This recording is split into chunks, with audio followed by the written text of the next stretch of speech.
Seja muito bem-vindo, eu sou Luciano S. e esse é o canal Casos Sobrenaturais Reais.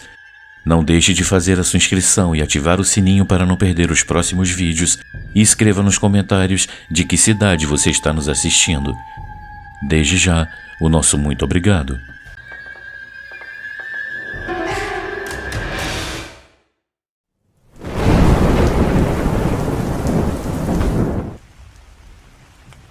Meu filho presente.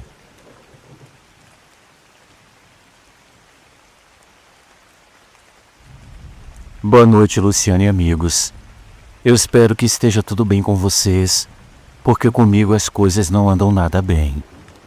Meu nome é Priscila. Eu tenho 40 anos e eu sou nascida e criada na cidade de Cáceres, no Mato Grosso. Eu acompanho seu canal há algum tempo e eu gosto muito da forma respeitosa como você trata as histórias dos ouvintes. Eu resolvi escrever para o canal na esperança de que seus inscritos, sempre tão carinhosos, possam me dar uma palavra de conforto, porque eu sinceramente não sei o que pensar. Eu não tenho nenhuma religião e eu não sigo nenhuma doutrina. Eu não acredito em muitas coisas, mas como diz a música, eu só não duvido da fé. Muitas histórias paranormais ou sobrenaturais que eu ouço, eu sinceramente não acredito. Eu não acho que quem as envia esteja mentindo. Eu simplesmente penso que as coisas podem ser explicadas de uma forma racional. E às vezes as pessoas podem se confundir ou então apenas estarem vendo imagens ou ilusões que a nossa mente nos mostra. E isso é só a minha opinião, e logicamente eu posso estar errada. Bem, eu espero que o que eu passei, mãe nenhuma jamais passe. A dor de se enterrar um filho jovem cheio de vida é uma coisa muito difícil de descrever, então eu nem vou tentar. Eu vou apenas dizer que eu passei 2 meses praticamente anestesiada. Se alguém me perguntar alguma coisa que aconteceu naquele período, eu simplesmente não vou saber responder. Eu só saía da cama para fazer minhas necessidades. Eu mal comia. Eu não queria ver a luz do sol. Eu não queria ver e nem falar com ninguém. A única coisa que eu queria era morrer. O meu filho definhou em questão de dias. Ele começou reclamando de uma dor de cabeça muito forte que vinha acompanhada de uma vertigem também muito forte. Ele mal conseguia ficar de pé. Depois apareceram outros sintomas. Ele reclamava muito quando as luzes da casa estavam acesas. Ele dizia que a visão estava borrada. Ele vomitava muito e ele se sentia constantemente com muitas náuseas. Esse quadro evoluiu para pior em questão de semanas, depois que os exames diagnosticaram um aneurisma cerebral, que quando se rompeu, o levou embora rapidamente. Eu estou resumindo um pouco a história para que o relato não fique muito grande. Basta dizer que esse período e os 2 meses após o seu falecimento foram os mais dolorosos para mim. Eu não sabia como lidar com essa dor. Por muito tempo, eu fiquei indo até o quarto dele e eu me trancava lá. O meu marido já sabia, então ele não me incomodava. Ele me deixava lá trancada com a minha dor, procurando respeitar o meu luto. O que ele e nem ninguém sabe é que uma noite, após horas chorando e questionando a Deus por que ele havia me tirado o meu único filho, eu que estava deitada na cama dele, senti que alguém segurou a minha mão. Eu achei que meu marido tivesse entrado lá para me fazer companhia, mas não. Apesar da pouca luz no quarto, eu consegui perceber e enxergar que não havia ninguém ali comigo. Eu fiquei com aquela sensação nítida de que alguém havia mesmo segurado a minha mão. E claro, eu só pude imaginar que era o meu filho quem estava ali comigo. Luciano, eu fechei os olhos e com uma voz bem baixinha, eu comecei a dizer que eu sabia que era ele quem estava ali. Eu disse que ele com certeza tinha visto as minhas lágrimas e que Deus havia me permitido que ele viesse me visitar pela última vez. Eu entrei em uma espécie de transe Eu não sei bem como explicar, e aquele quarto começou a ficar diferente. Eu vou tentar descrever o que eu senti naquele momento. Era como se eu entrasse em uma outra dimensão. O ar estava diferente e eu ouvia um som, tipo um zumbido no meu ouvido. Um barulho como aquele que a gente ouve quando sobe de elevador muito rápido para um andar muito alto. Mesmo com os olhos fechados, eu percebi um brilho muito forte tomar conta do quarto. E então, eu ouvi a voz dele. Ele me disse que estava bem, que pessoas estavam cuidando dele e que ele não sentia nenhum tipo de dor ou sofrimento. Ele disse que me amava e que não queria que eu ficasse dentro daquele quarto, pois isso não seria bom para mim. Meus amigos, eu fiquei com medo de abrir os olhos e dar de cara com a realidade. Se aquilo fosse um sonho, uma visão, ou mesmo alguma projeção da minha mente, eu não me importava. Eu queria morar naquela visão. Eu queria que aquela sensação não parasse nunca. Eu me sentia abraçada, confortada, amada. Depois de muito tempo, eu pude sentir alguns instantes de felicidade. Eu havia feito contato com o meu filho. Eu tinha conseguido ter um momento com ele depois de um período realmente muito complicado e doloroso. E então, eu fui despertada pelo som do meu celular. Era minha irmã me ligando. Eu fiquei tão frustrada e irritada que eu nem a atendi. Eu tentei voltar novamente para aquele lugar, mas eu não consegui. Eu me ajoelhei, eu supliquei, eu fiquei orando sem nem me dar conta do tempo. Eu tentei de tudo, mas eu não consegui ter de novo aquela conexão com meu filho. Eu fiquei ainda por um tempo me recompondo, e quando eu saí, eu vi que já era noite. O meu marido estava sentado na sala assistindo TV. Quando ele olhou para mim, ele fez uma cara de espanto. Ele disse que eu estava horrível, com olheiras profundas, o cabelo desgrenhado, e ele disse que eu estava fedendo. Foi ele quem me contou que eu estava há 2 dias trancada naquele quarto. Ele me obrigou a tomar um banho e foi para a cozinha preparar alguma coisa para eu comer. Eu fiz o que ele me pediu e depois eu fui tentar dormir um pouco. Claro que eu não consegui. Eu não conseguia mais suportar a ausência dele. Cada canto da casa parecia gritar o seu nome, e o silêncio se tornava ensurdecedor todas as noites. Depois que meu filho partiu, o quarto dele permaneceu intocado, como se de alguma forma preservar aquele espaço pudesse congelar o tempo e trazê-lo de volta. Naquela noite eu senti como se eu tivesse conseguido romper uma barreira. Era como se eu tivesse mesmo conseguido ir para alguma outra dimensão. Eu fiquei me virando na cama, mas não teve jeito. Eu me levantei e eu fui caminhando novamente até o quarto dele. Eu fechei a porta do quarto, me tranquei por dentro e me sentei no chão, abraçada a um dos seus casacos favoritos, que ainda guardava o cheiro dele. As lágrimas vieram sem controle, molhando o tecido entre os meus dedos. Filho, por favor, me dá um sinal. A minha voz saiu embargada quase como um sussurro. Só mais uma vez.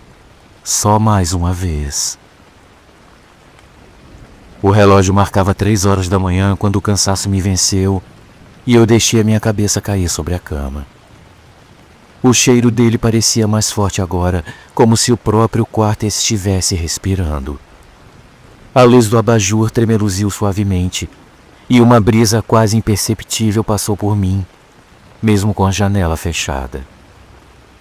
Eu levantei o rosto, sentindo algo diferente no ar.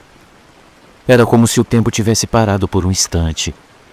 Uma sensação quente, quase reconfortante, tomou conta do ambiente. Meus olhos se encheram de lágrimas novamente, quando eu senti novamente um leve toque na minha mão. Mamãe. A voz era suave, mas inconfundível. Era ele. Era a voz do meu menino. O meu corpo congelou, e por um segundo eu tive medo de me virar e não ver nada. Mas quando eu reuni coragem e abri os olhos, lá estava ele. Luciano, meu filho, estava diante de mim, com o mesmo sorriso doce e os olhos brilhantes que ele sempre carregava. Ele parecia iluminado por uma luz suave, quase etérea, e ele usava a mesma camiseta azul que ele vestia no dia em que tiramos a nossa última foto juntos. Você está mesmo aqui? A minha voz saiu em um soluço, enquanto as minhas mãos tremiam. Ele balançou a cabeça devagar e se aproximou. Eu podia sentir a sua presença, a sua energia, como se uma parte dele estivesse realmente ali comigo. Ele se ajoelhou na minha frente e colocou uma mão sobre a minha. Não precisa mais chorar, mamãe. Eu estou bem. As minhas lágrimas caíram com mais força. Eu queria abraçá-lo, prendê-lo ali para sempre, mas algo me dizia que não era assim que as coisas funcionavam. Mesmo assim, eu estendi minha mão e por um breve momento, eu juro, eu senti o calor da pele dele. Meu filho, eu sinto tanto a sua falta. Eu sei, mamãe, mas eu nunca fui embora de verdade. Eu estou sempre aqui, no seu coração e nas suas lembranças. O quarto parecia mais leve, mais brilhante. A dor que eu carregava no peito começou a se dissolver, dando lugar a um amor imenso que parecia envolver tudo ao meu redor. Você precisa seguir, mamãe, por mim e por você. Ele então começou a se afastar lentamente, como se estivesse sendo puxado por uma força invisível. O desespero tentou me dominar novamente. Eu fiquei pedindo, implorando para ele ficar. Vê-lo ir embora mais uma vez era como reviver todo aquele tormento e aquele desespero quando eu me vi sozinha sem ele. Toda vez que você fechar os olhos e pensar em mim, eu estarei aqui. Mas você precisa seguir com a sua vida. Um dia, nós vamos nos encontrar novamente. Mas não é agora. Então, ele sorriu uma última vez antes de desaparecer suavemente, como um raio de luz se dissipando ao amanhecer. Eu fiquei ali ajoelhada no chão do quarto com uma paz que eu não sentia há muito tempo. O vazio ainda existia, mas agora havia também algo mais. Uma certeza de que o meu filho estava bem e de que ele ainda estava comigo. Naquela noite, finalmente eu consegui dormir. Pela primeira vez desde que ele se foi, eu senti que eu não estava mais sozinha. Isso confortou meu coração e me deu forças para continuar e seguir em frente. Mas se eu disser a vocês que eu sou uma mulher feliz e que eu superei essa perda, eu estarei mentindo. Já se passou quase 6 meses desde que ele se foi. Tudo ainda está muito recente e eu ainda sinto que, se eu tentar novamente, eu ainda vou conseguir fazer contato com ele. Eu ainda não tive coragem de desfazer o quarto dele e quase todas as noites eu tenho a sensação de ouvir alguns barulhos vindos de lá de dentro. Eu fico tentada a voltar lá todas as vezes que eu ouço esses sons. É como se ele estivesse me chamando, como se ele quisesse novamente me ver ou falar comigo. Meus amigos, eu entendo quem não acreditar no que eu estou dizendo, assim como eu entendo se alguém disser que eu estou ficando maluca. Mas só eu sei o que eu estou passando. Só eu sei o peso que eu sinto na minha alma todos os dias e a vontade desesperadora que eu sinto de abraçar o meu filho novamente. Eu preciso que alguém me diga que já passou pelo mesmo que eu, pois eu sinceramente não sei mais o que fazer e nem o que pensar. Desde já eu agradeço a atenção. Tenham todos uma ótima noite.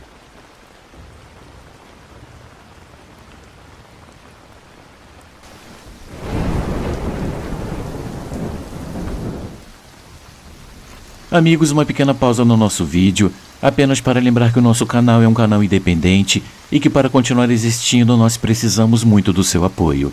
Existem muitas formas de você ajudar o canal. Uma delas é contribuindo com qualquer quantia utilizando a chave Pix que está aparecendo na sua tela.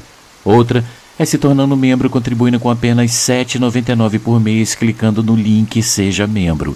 Você também pode nos ajudar sempre curtindo, comentando e compartilhando nossos vídeos, pois dessa forma a plataforma vai ampliar o alcance do nosso canal e ele será cada dia mais conhecido.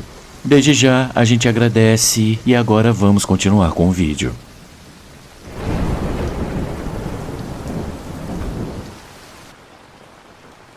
A sombra que seguia o meu pai.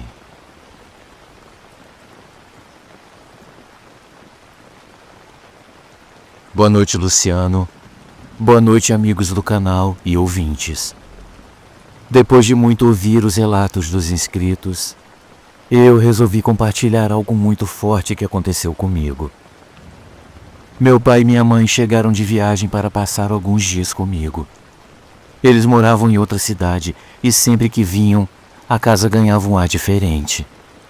Mas naquela noite, assim que eu vi o meu pai entrando pela porta, algo me deixou arrepiada dos pés à cabeça. Enquanto ele caminhava até o sofá, eu percebi uma sombra ao lado dele. Era como se algo ou alguém o acompanhasse grudado nele, mas sem um formato definido. Eu conseguia ver apenas uma presença escura e pesada. Meu pai parecia cansado, mais abatido do que o normal. Eu não posso dizer que ele era um alcoólatra, mas ele bebia bastante. Naquele dia, além do olhar distante, ele reclamava constantemente de cansaço e uma dor muito forte no braço esquerdo. Meus amigos, ao contrário de uma sombra normal, essa imagem não acompanhava os seus movimentos. Ela parecia que não tinha braços e quando meu pai gesticulava com as mãos, algo que ele sempre fazia, ela não acompanhava. Ela era bem mais negra do que uma sombra comum. Ela tinha um brilho estranho e era como se ela sugasse as cores ao redor. Mal comparando, era como um buraco negro em forma de pessoa. O espaço ao redor dela parecia se desfocar cada vez que ela se movimentava. Eu ficava observando como meu pai dava longos suspiros, como se ele estivesse puxando o ar com dificuldade. Era como se a presença daquela coisa sugasse todo o ar ao seu redor. Era uma visão aterrorizante. Eu disse que eu iria marcar uma consulta com o médico para ele, mas ele disse que não. Eu insisti dizendo que o meu marido trabalhava em uma clínica grande aqui na cidade e que ele conseguiria que ele fosse atendido no mesmo dia, mas ele apenas balançou a cabeça dizendo que não, teimoso como sempre. Eu fiquei com a sensação de que ele estava me escondendo alguma coisa. Eu acho que ele sabia do que estava acontecendo e ele não quis me preocupar. Eu, muito assustada, comecei a chorar e só assim ele prometeu que iria procurar um médico na segunda-feira. Ele disse que queria curtir o fim de semana comigo e as minhas filhas e não ficar se preocupando com o que ele chamou de coisinhas de nada. Então ele saiu dizendo que ia até o mercadinho comprar algumas cervejas. Quando ele saiu, eu fui até a minha mãe na cozinha e eu contei o que eu tinha visto. Eu disse que eu estava vendo uma sombra grudada no meu pai. Eu disse que eu não sabia explicar bem, mas que eu estava com uma sensação muito ruim. Minha mãe olhou para mim, arregalou os olhos, mas logo desviou o olhar. Ela fez o sinal da cruz e disse para eu não falar essas coisas. Depois ela disse que deveria ser coisa da minha cabeça. Apesar de tentar disfarçar, eu vi que ela também começou a observar o meu pai com mais atenção. Na manhã de domingo, eles arrumaram as malas e voltaram para casa. Aquela sensação ruim não me abandonava. Eu sentia uma angústia pesada no peito, como se algo muito ruim estivesse prestes a acontecer. Naquela noite, eu tive um sonho muito vívido. Eu sonhei com o bairro onde meus pais moravam. Ele estava cheio de gente, com muitas pessoas caminhando pelas ruas e algumas estavam chorando. O clima era de tristeza e eu podia sentir aquele peso no ar. Havia um velório acontecendo. Mas, por mais que eu tentasse olhar, eu não conseguia ver quem era o falecido. O rosto das pessoas parecia desfocado, como se eu tivesse vendo tudo através de um vidro embaçado. Ao fundo, eu ouvi o som insistente de um telefone tocando. Era um som diferente, mas foi ficando cada vez mais alto e mais presente. De repente, eu fui despertada pela voz da minha filha pequena. Ela me cutucou e disse que o telefone estava tocando. Eu pulei da cama assustada. O telefone de mesa estava realmente tocando e eram 6 horas da manhã. Quem ligaria assim tão cedo? Nessas horas a gente logo pensa o pior.